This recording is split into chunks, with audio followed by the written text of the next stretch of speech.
what I'm going to talk today about is best practices on migrating to Cloud Spanner.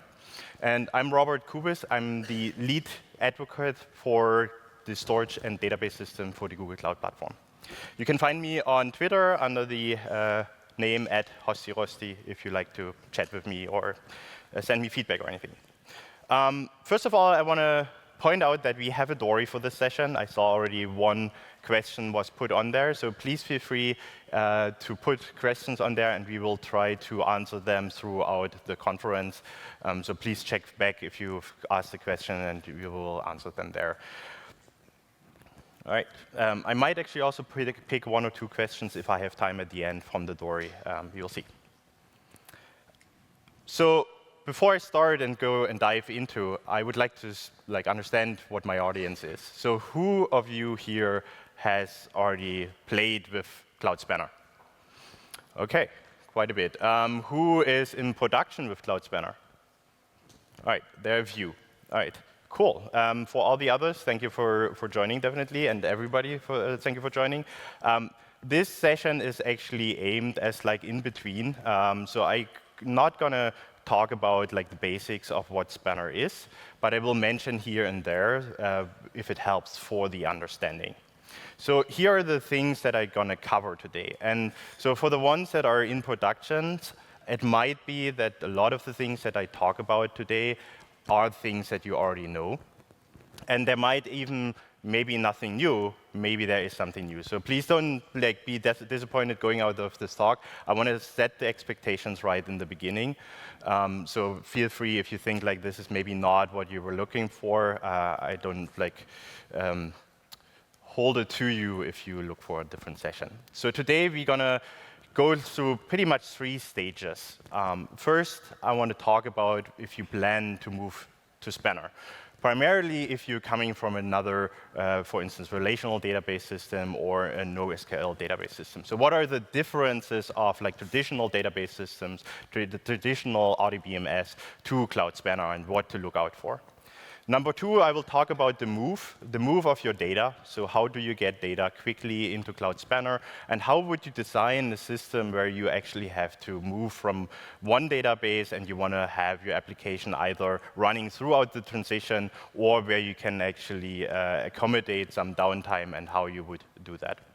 And number 3 is I'm looking a little bit in a couple of monitoring, inspection, and optimizing aspects. So this will mostly focus on the things that we see very, very often in terms of what customers are reporting to us, where they are having challenges to get the best performance out of Cloud Spanner. And last but not least, I will mention a couple of very interesting sessions that are actually still coming up, which I encourage you to go to. All right, so one slide, what is Cloud Spanner? So we say it's the best of 2 worlds of the relational semantics and having horizontal scale. So there's a lot of technology going on underneath Cloud Spanner, which makes that possible. Traditionally, if you look at horizontally scaling databases, there are 2 basically flavors. Either you go and sacrifice some of the relational semantics, and with this the consistency constraints, or you might end up with a lot of conflict resolution, where maybe a system that you have to particular co-locate to get a good performance out of it because of the communication that is necessary to ensure the strong consistency. Now, under Cloud Spanner, there's a system called TrueTime, which allows us to remove some of the communication necessary to ensure strong consistency. So let's dive into the planning aspect of it. So if you look at traditional relational databases, and that is usually a single host system, right? So they are vertical scalable. If you need more power, you put more CPUs in, you put more main memory in, but at some point there is a ceiling what you can scale vertically. Now, in these single host systems, over the last 40, 50 years by now, there have a lot of cool features developed, but which are specifically tailored for a single host system, and which are detrimental to a system which you distribute horizontally over multiple machines, even zones and regions. So some of them I mentioned here. So if you look at traditional databases, you have things like value constraints, you can check, you can do foreign key constraints, and with this referential integrity, you have sequences, right, which you can use for your primary key, for instance. And it's nothing bad to use them. It's actually sometimes really helpful to use these sequences in single host systems. You have possibilities for like user-defined functions to do verification, to do type conversion, things like that. You have stored procedures where you can put business logic in, and you have triggers where you can basically trigger certain processes asynchronously over multiple tables, or even synchronously if you want to. And then also a feature which is very common in traditional databases is that you have very fine granular permission systems, right? So most databases support permission systems on databases, on tables, and then there are like a few that go down to row or even cell level permission systems in your database. Now, how does this compare to Cloud Spanner? Number one, you have no sequences. So the way that Cloud Spanner is storing data is we basically order the table alphanumerically by the primary key, and then we partition or we split this table up, and we move these like splits to different hosts to be responsible for these splits. Actually, it's not one host that is responsible, it's a Paxos group that is responsible. So it's three machines, usually three machines that are responsible for one split, which is basically a part of your table. Now, since we are ordering them alphanumerically by the primary key, if you would use a sequence as a primary key, you can imagine that like new data would always be like appended at the end. So it always goes to the same split. And by having like only one split be responsible for all the load, you run into hotspotting.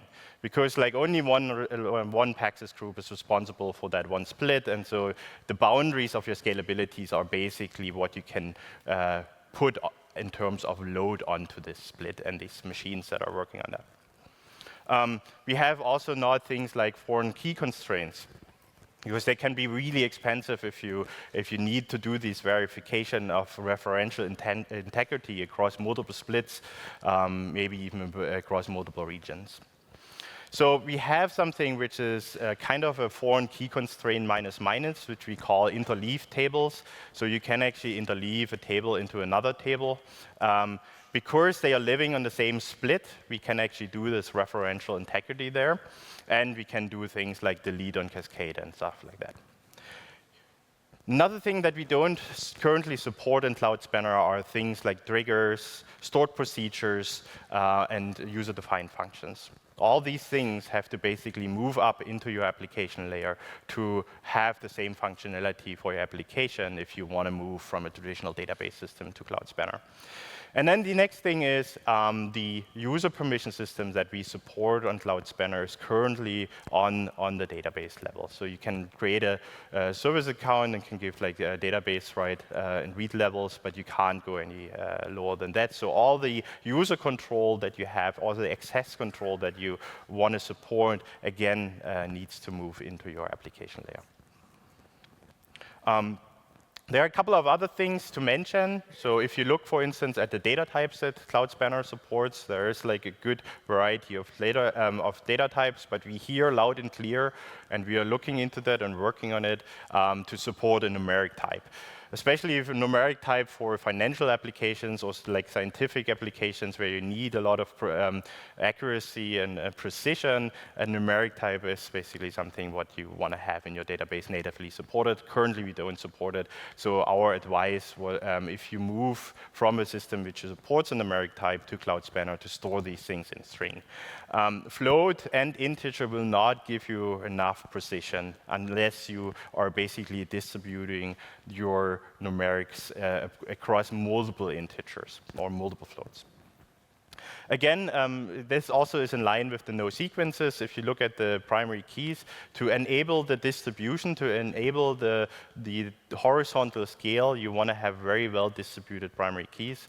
So if you come from like a MySQL or Postgres or any of like the larger third-party databases that are out there, and you're using something like a sequence, or you're using a like continuous generated key for your primary keys, you need to basically modify that. So use something like UID version 4, or prefix your key with something that is well distributed.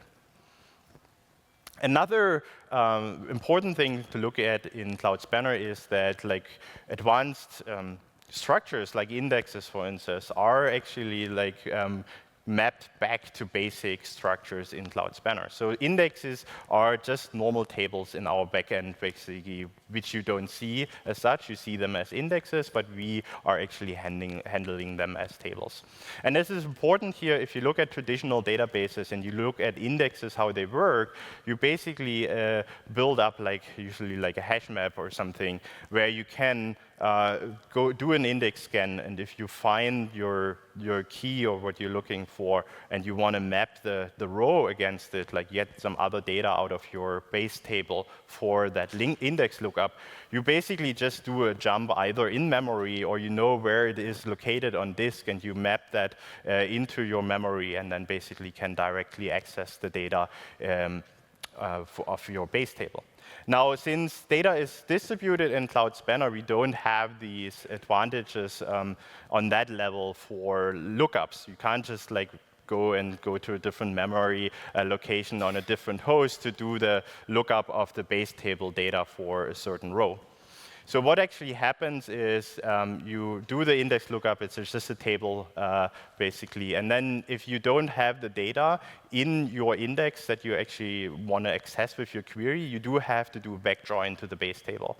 And a backjoin in a distributed system can be very expensive. So be aware of this, that if you create indexes and you want to actually have some that are providing you the data that qualifies for your query, there are capabilities to store that data with the index. So it's basically stored in the same table, and so you do not need to do the backjoins. All right, so what are the workloads, like 4 of them, which are fitting well onto a Cloud Spanner? So one of them is like if you have already a sharded relational database system, you probably already like in the weeds of like manage this, looking at like how you shard, like maybe you do have to repartition things, stuff like that. So it's usually a lot of work to do these sharded systems. But because you have a sharded systems, many of the things that I mentioned earlier of like UDFs or stored procedures, you might already not using anymore because they don't work well in these sharded systems. So you might have gotten rid of these things already in your database layer and have moved them already to the application layer. So if that is the case, the transition and migration, the move to Cloud Spanner might be much, much easier for you. Another thing is if you are at the edge of scalability. I mentioned if you're like at the edge of vertical scalability and you want to basically consider to move into a NoSQL world because you need the horizontal scale. That is also a good use case where you can look into Cloud Spanner, you keep the relational semantics, but you get the horizontal scale on top of it. The third one is manageability and high availability. So if you have a system where you run, for instance, your master and then multiple failover systems because you need to be high available in case of there's any like data corruption or machine fault or anything, and you fail over to a different machine, you usually get some time, like offline time during that process to fail over and to catch up on logs and things like that. So this is a case also which is a very good case for using Cloud Spanner because it's distributed by default, it's high available by default. You have the regional instances with 4 nines of availability and the multi-region instances with 5 nines of availability. And with the 5 nines of availability comes the multi-region capability of Cloud Spanner. So we have configurations where your data lives in multiple regions that we support as Google Cloud regions. And the responsibility for data elements is basically moved between these 2 regions. And then if one region fails, all the responsibility for that data moves to the other region, and your data, like your database lives on, is still accessible from like that other region. All right, so what are things that don't fit well in Cloud Spanner? So if you are heavily invested with stored procedures, UDFs, things like that into your traditional database system, and you want to basically pick it up and drop it onto Cloud Spanner, you won't be happy. There will be a lot of challenges. It might actually not even work for various reasons. So lift and shift is not really a thing for Cloud Spanner. It is a lift and re-platform, re-applicate, basically. Another thing is if you use in your application like ORM, things like that. We are looking and we are investing into ORM support, but at the moment we don't have a lot of ORM support. So if you look into compatibility of what you have on traditional database systems in terms of library, that is just not in that state yet for Cloud Spanner.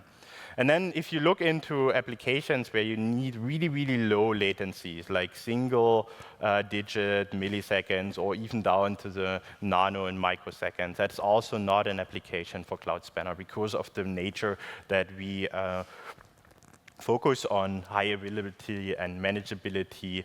And so the way that Cloud Spanner is built underneath to have the durability of your data just doesn't allow for the very low single-digit millisecond latencies.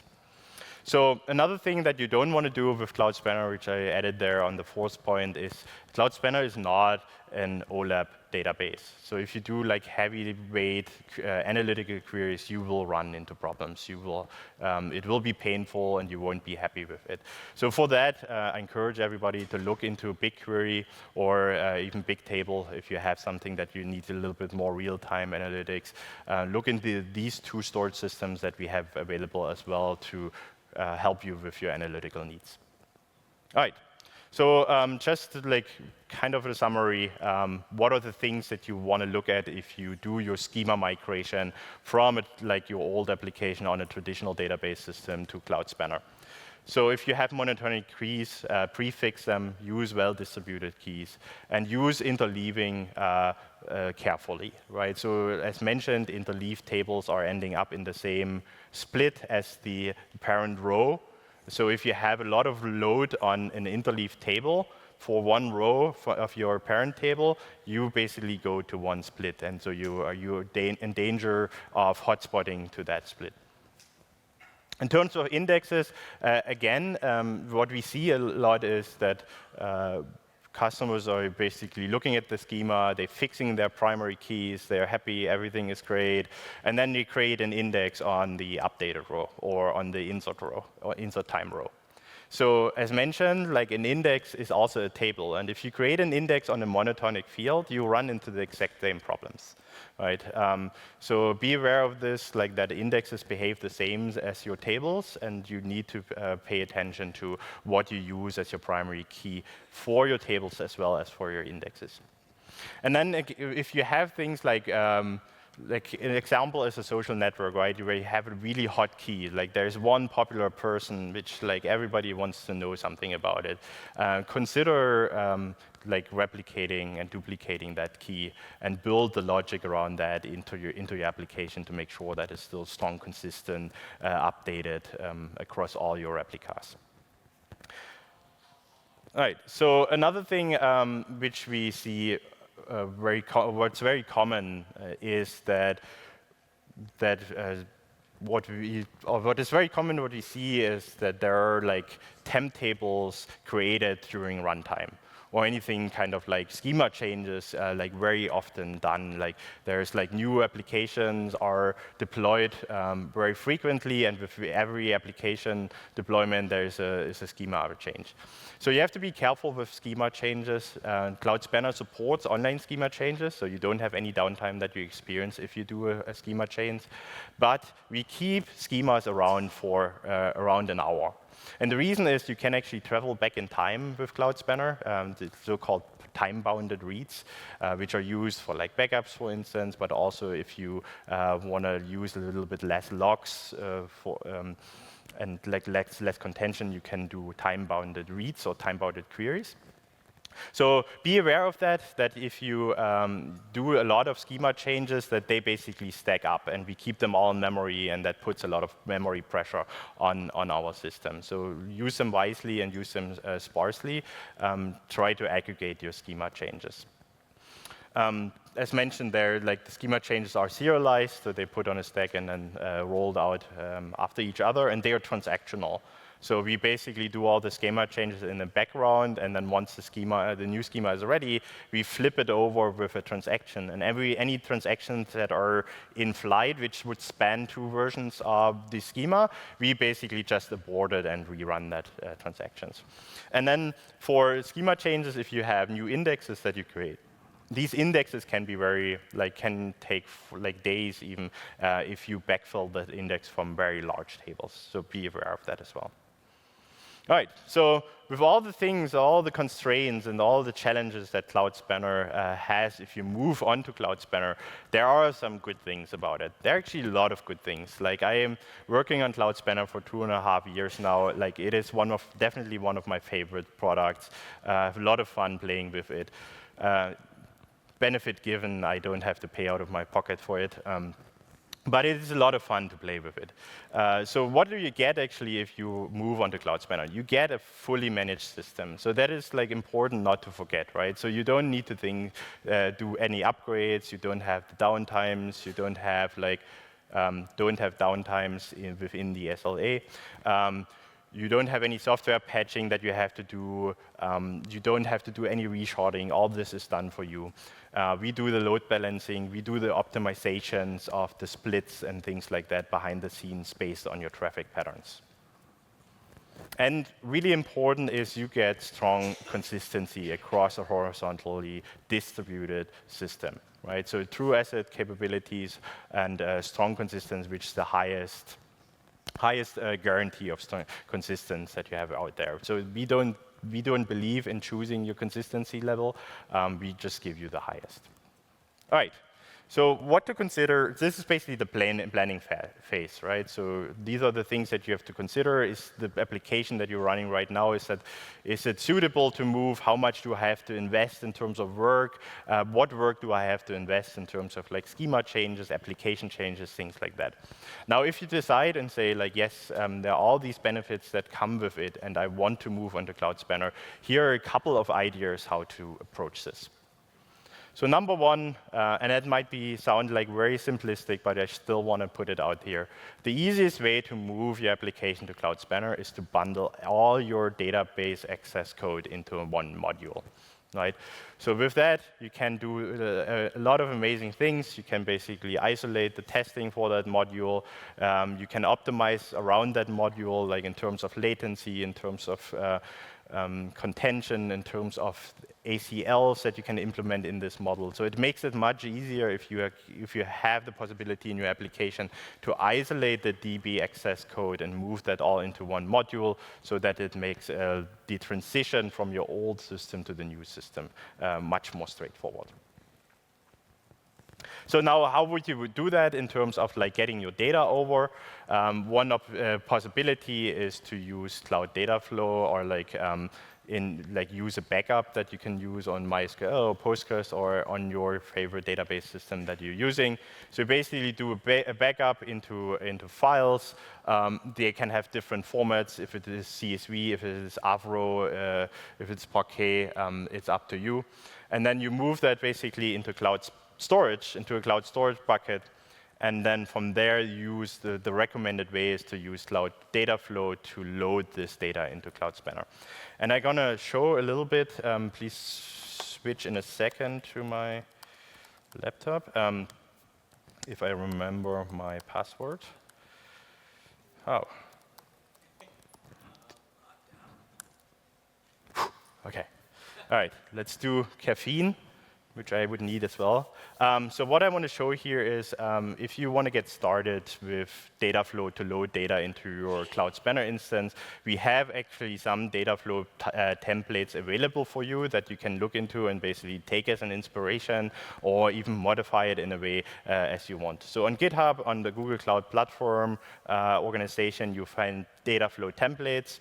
And as you can see here, we have a bunch of templates which allow you to basically export into, for instance, Avro, CSV, or text files, and then also load from GCS text into Cloud Spanner or into Cloud Spanner.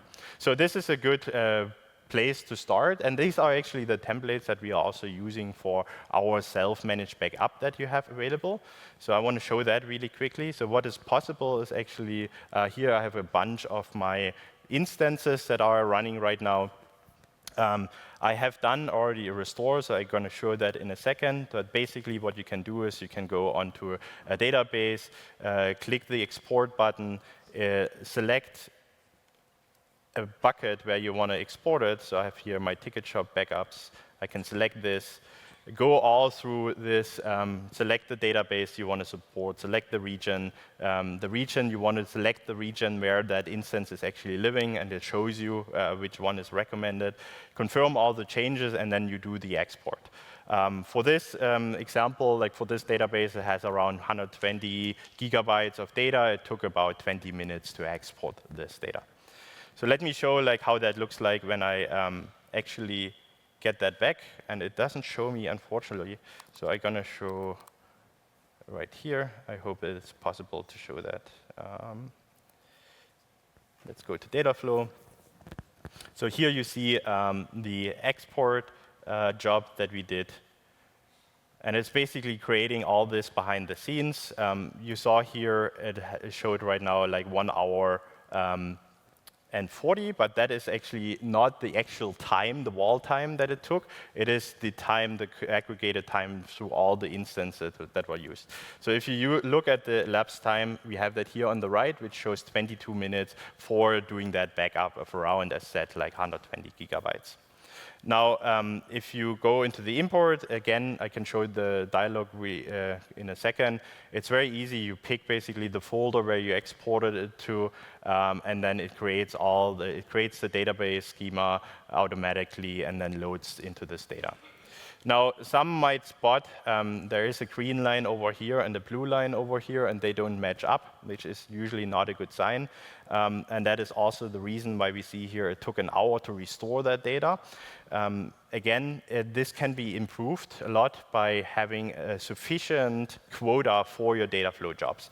So as you can see here, I didn't have a sufficient quota, so at around 25 workers, I was maxed out on my quota, and the green line is actually the suggested scaling of the data flow job in terms of nodes that are helping or workers that are helping loading this data. So if I would have had more quota, this restore job would have gone much faster. But this is, again, it's not something that is automated in the backend for us in terms of like how do you schedule. You have to schedule your own backups and restores if you want to use this. So let me go back really quick. So how would that look like if you have, like, for instance, an instance running here? You would go to your bucket, ticket shop backups, select the folder,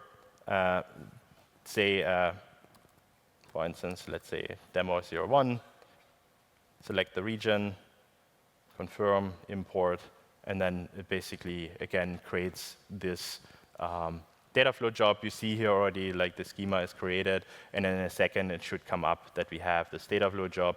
You can go here, look at it, and it creates that all behind the scenes, and I don't need to do anything more. All right, let's switch back to the slides, please. All right, so if you don't want to use the data flow job to load your data into Cloud Spanner, you want to run your own import into Cloud Spanner, there are a couple of best practices that you want to look at. Number one, what we see a lot is you create a new instance, you create a new database, and then you throw all the load basically against that database. What you will see is that in the beginning, it'll take a while to actually catch up and scale nicely. And the reason for this is you create your new instance and new database with your schema. All your tables are empty, and all your tables have exactly one split. So up to the point that we actually have a nice splitting of the tables, which can accommodate the load, you will see basically not your best possible performance. So if you actually want to move over your live data, your production data, in a really quick manner from your old system to the new system, what we recommend is that you create your database, the schema, and then load it with generated data, or with some, like maybe you can use a backup to preload that database. Then delete all the data, and then load the actual data that you want to load into there. The reason is, like with preloading your database, you're basically pre-warming all the splits, and that enables it to go much faster when you actually need the higher performance. Second thing is group and batch multiple rows together in a transaction. The optimal size between 1 and 10 megabytes, and we have a limitation of 20,000 mutation. This is a hard limitation. We won't remove that for the foreseeable future.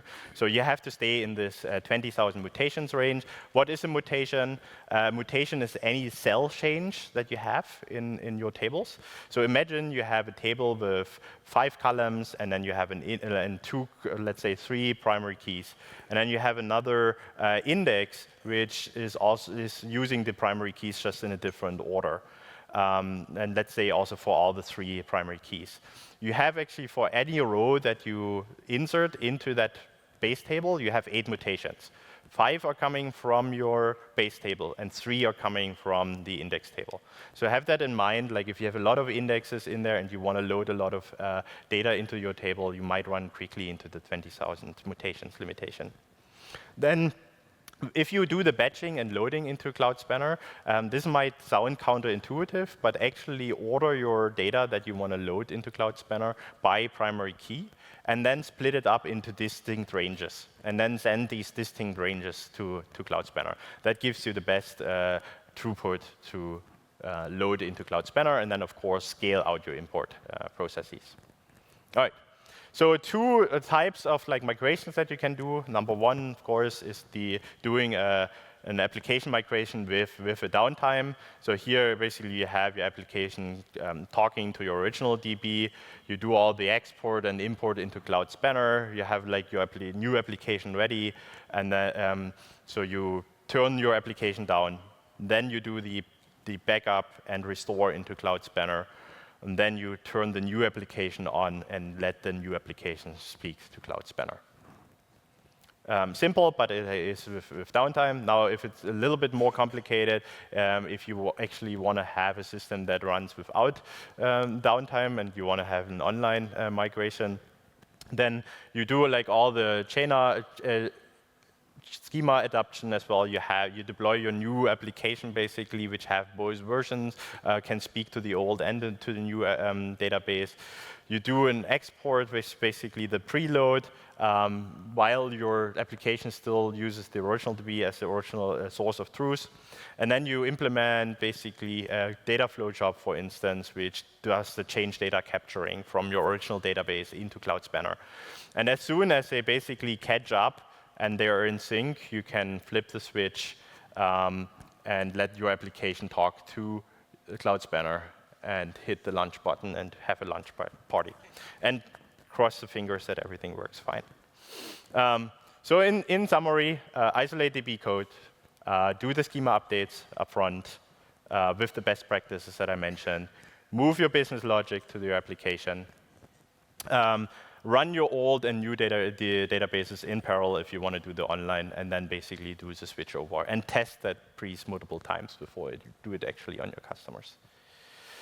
All right, so that concludes section 1, planning, section 2, how you would efficiently move your data to the Cloud Spanner. And the third one is monitoring, inspecting, and optimizing. So I have a couple of demos that I show here.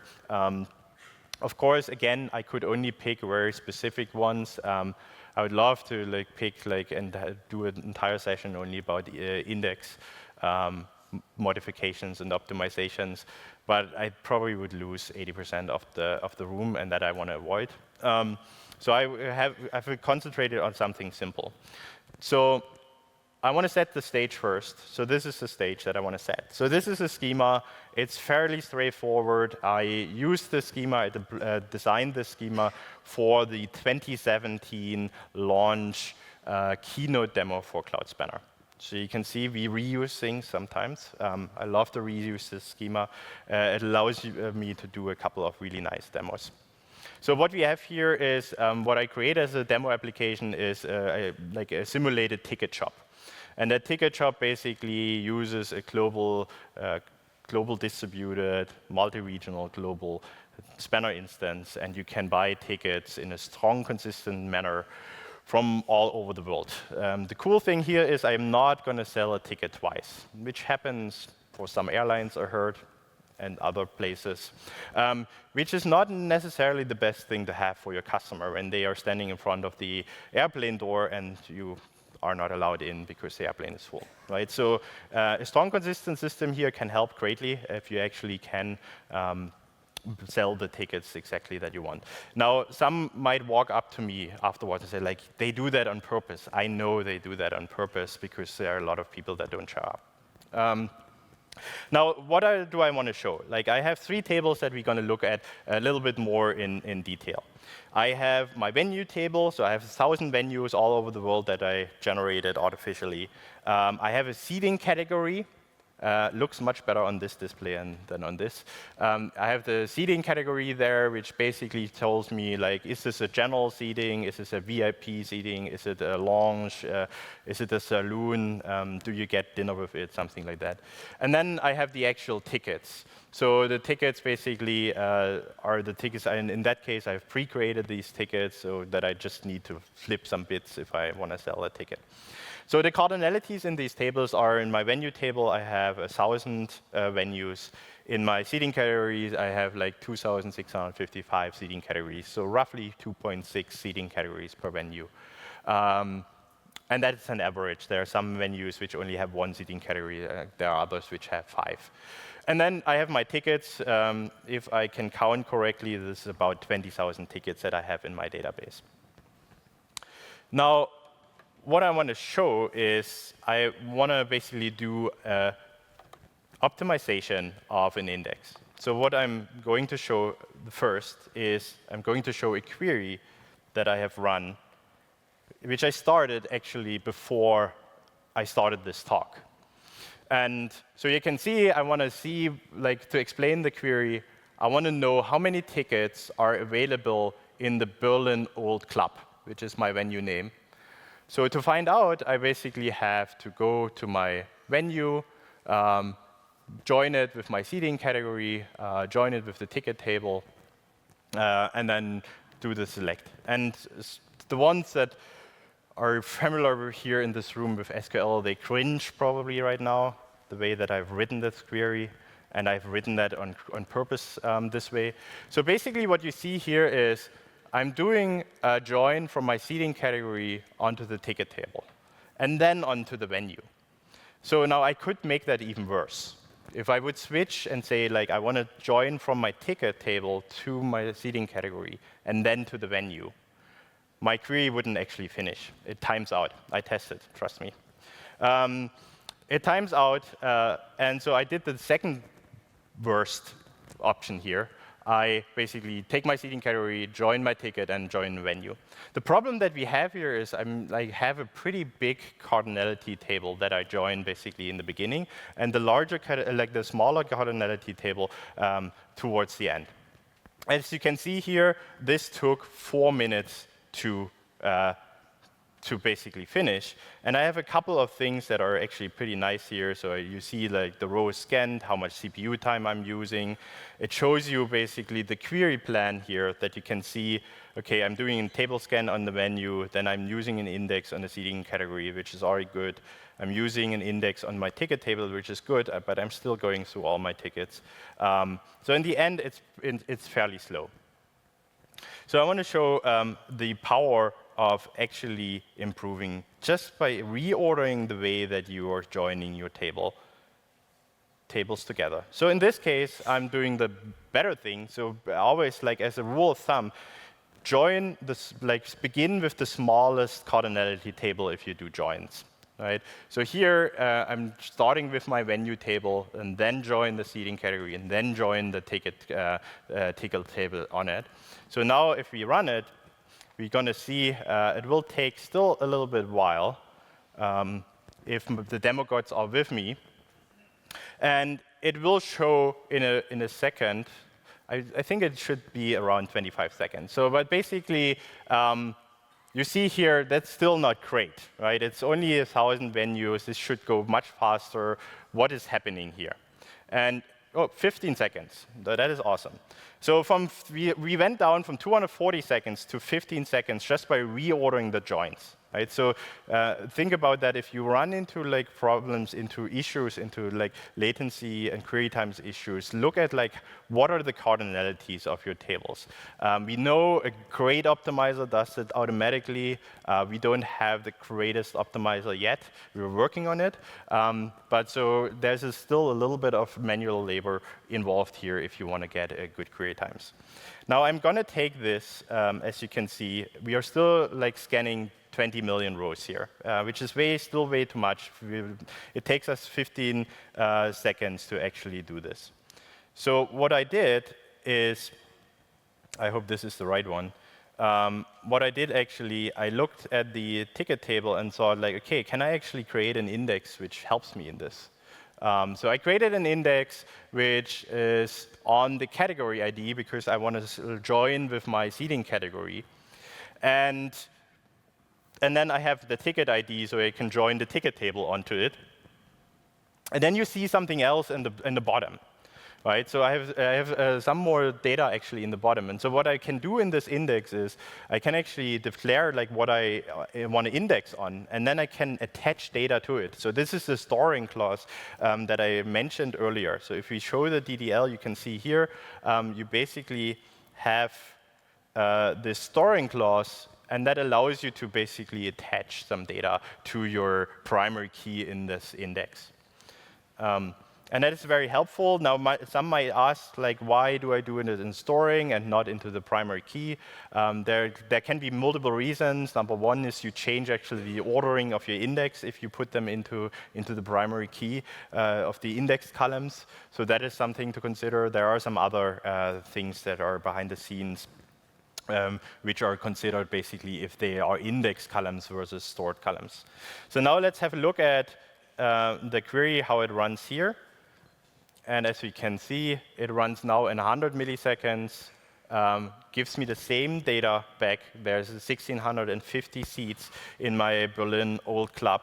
And if we look at like how many rows were actually scanned, there were only 1,652 scans. So we scanned 2 rows too much. We still have potential for improvement here. But as you can see, we went down from 20 million rows in 240 seconds, and I didn't even do the worst kind of query, down to milliseconds by creating the right indices and using the right join order for your queries. All right. So let's switch back to the slides. OK.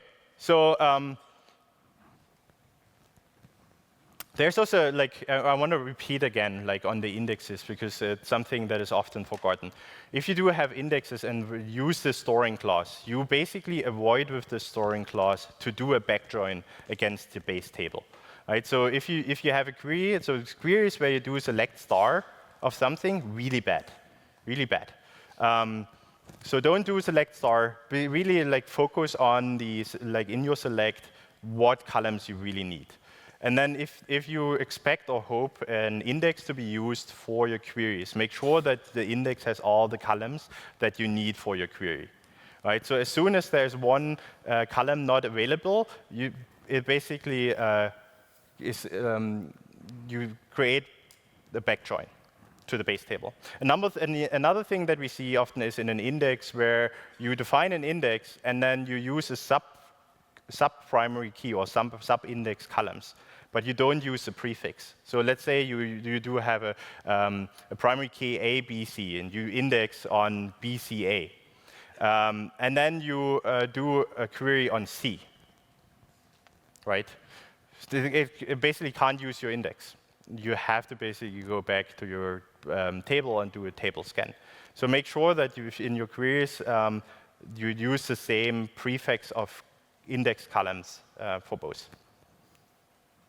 All right, and then in terms of like logs, in terms of complex transactions, make sure that the logs are on range and column level, so make sure that you restrict that to the actually only used and needed data. So if you do like a large range, you log the entire table, right? So make sure that the ranges are small in your complex transactions. The way to do that is actually to do a query first to get like IDs or like get like primary key ranges for the things where you want to actually write data to, and then do that in your read-write transaction to really restrict that. And also to get the benefit of caching, make sure you use something like bounded parameters. All right. Another thing that is helpful to understand is to see like how transactions and locking is working in Cloud Spanner. So I want to dive into two types of transaction that Cloud Spanner is supporting, that is supporting. Number one is the single split write. For the single split write, the advantage here is what we have. If you do actually a blind write, we can actually sequence your writes, and we can share the write log on that split. And that is really powerful. We basically just use true time, which is our global wall clock time that we use in Cloud Spanner, to sequence your transaction, and we still have strong consistency and don't log on your writes. So how does it work here? You see here we have the Spanner front end, it's the API front end that your client talks to, that does a zone lookup and a split lookup on where the split lives. This is usually very heavily cached. So the second time that it comes in, the front end, it will respond to that already. So this like happens very rarely, actually, the first two lines that we see there. Then we send the commit requests. We acquire a write log. We assign a true time timestamp.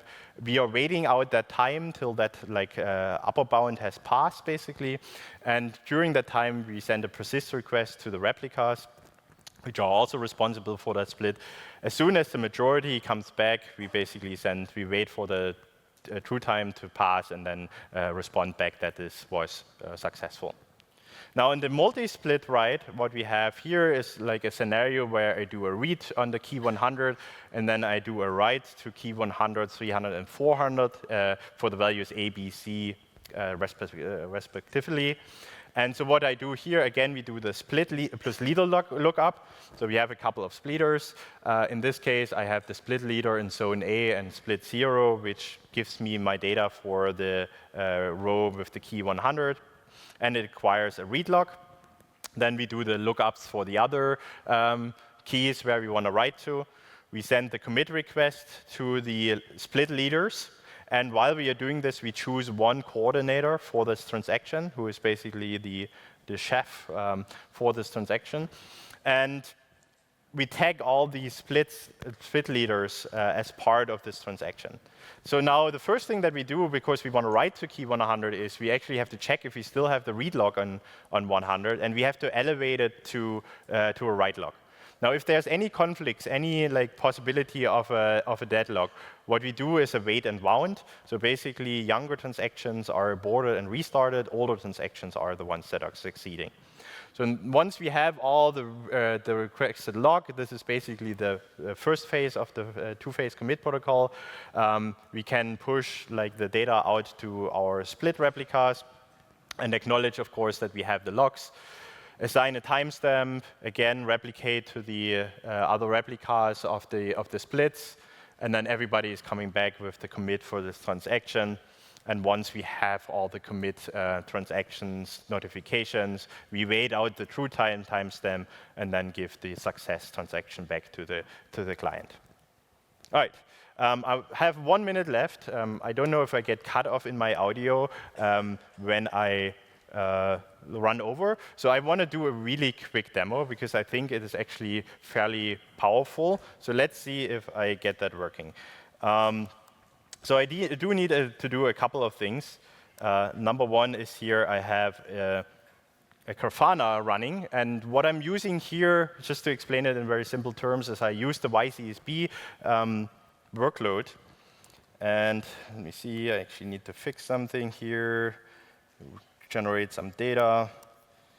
So what I have is I have in Kubernetes, I have some clients running which use the YCSB schema of like a user table, and I'm going to write to these user tables. So let's do demo 3, and then I also do demo 4.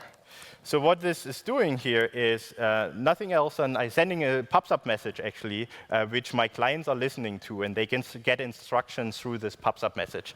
And the pub/sub message here says, I want to do random reads with a target of 50 per client, and I want to do random stale reads with a target of 50 per client. And I'm running that towards against 2 different instances. I want to show you the power of bounded reads. So one thing that we also see is, like, if you sometimes see even a read-only transaction, but a read-only strong transaction, if it conflicts with your write, it could sometimes like end up slow. So if you have the possibility to do time-bounded queries where you allow a little bit of staleness, even if it's like less than a second or a second of staleness, if you can accommodate that in your application, do this, because it will speed up your queries tremendously and helps basically with log contention if you see things like that. So what do we have here? Let me update this. Let's see if Grafana is still happy with me. It looks like it's still happy. So we see here, right now it's starting to run. So this was on a cold instance that hasn't done much, like 4 hours basically. And I just started this workload. And what you can see here is basically I have clients in Asia, in Europe, and in the United States, which are sending requests, write requests against the database. So you can see here in the US it's 33 milliseconds, in Asia it's 210 round trip time, and in Europe it's 88. So this is just single cell writes, right? So this is basically law of physics latency. These are strong reads. So I always have to check against the leader of that split if I have the latest data. Now, if I do time-bounded, you see there is not much difference here. The reason here is this is actually in the US, that instance, right? It doesn't have replicas globally. It just has basically a multi-region US. So you still have to go to the US to get your data if you look at the latencies from Asia or from Europe. Now let me show what that means if you actually use a multi-regional global database. Here in this case, and I want to zoom in to actually show you this a little bit nicer. So what do we have here? Here I have a global database where I have read-only replicas in Asia and in Europe. So you see that the times for reading strong is still about the same. It's a little lower, as you can see. So sometimes you just don't need to move any data. You need just to check if you still have the latest data. And then you do the random reads, so 10 milliseconds, from Asia 166, from Europe about 100. But then we go down here. And as you can see here, I do time-bounded. And they are all about 9 milliseconds. So that is the power of time-bounded reads with Cloud Spanner.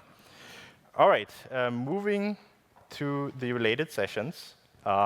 Just 2 things that I want to point out. Today at 3:30, and then tomorrow at 10:20, there are 2 more sessions on Spanner. Really interesting. The first one is with Andrew Fikes, the VP of engineering. And then the second one is showing how Google Cloud Storage is actually built, the metadata service is built on top of Cloud Spanner, and what qualities gives that to you. And with that, there are a couple of resources. The best one is cloud.google.com/spanner. Gives you basically an entry point into everything. If you want to learn a little bit about optimizations, I have a video series under Till about Cloud Spanner. So today, things I learned about Cloud Spanner. What you can see here, basically. And then last but not least, please rate this session if you liked it, if you didn't like it, if you want to see something else. Every feedback is welcome, but be nice and constructive. please. And with that, thank you very much for joining, and have a great day.